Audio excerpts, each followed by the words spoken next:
Hello guys, welcome back to my channel Sarita's kitchen. మన కిచెన్లో ఈరోజు బొబ్బర్లతో గారెలు వేసుకుందామండి. దాన్ని చేసే విధానం ఏంటో ప్రాసెస్ చూపిస్తాను చూడండి. బొబ్బర్లని 6 గంటలు నానబెట్టుకోవాలండి. ఆ తర్వాత వాటిని శుభ్రంగా వాష్ చేసేసి ఒక జల్లి బుట్టలోకి తీసేసుకోవాలి. దీంట్లో వాటర్ ఉండకూడదండి.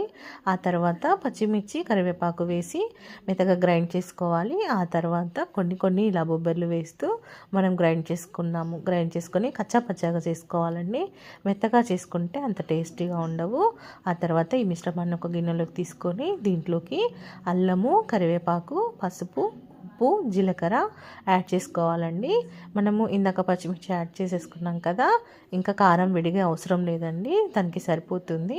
ఇలా కలిపేసుకొని మనము ఒక బాండి పెట్టుకొని ఆయిల్ వేసుకుందాము. ఆయిల్ వేసుకొని అది ఆయిల్ హీట్ అయిన తర్వాత స్లో ఫ్లేమ్ పెట్టేసుకోవాలి. స్లో ఫ్లేమ్ పెట్టేసుకొని ఈ గారెల్ని ఇలా వేలుతో ఒత్తుకుంటూ మనం అందులో వేసుకుందాము. ఇది స్లో ఫ్లేమ్లోనే మనము కాలనివ్వాలండి. హై ఫ్లేమ్ పెట్టి కాలిస్తే లోన ఉడకదండి. ఫస్ట్ మనము హై పెట్టేస్తాం, ఆ తర్వాత స్లో ఫ్లేమ్, అలా ఫ్లేమ్ చూసుకుంటూ కాల్చుకోండి. అటు ఇటు తిప్పుకుంటూ కాల్చుకోండి. చాలా టేస్టీగా ఉంటాయి, చాలా బాగుంటాయండి ఇవి. మీ ఇంట్లో మీరు తప్పకుండా ట్రై చేసి నాకు కామెంట్ చేయండి.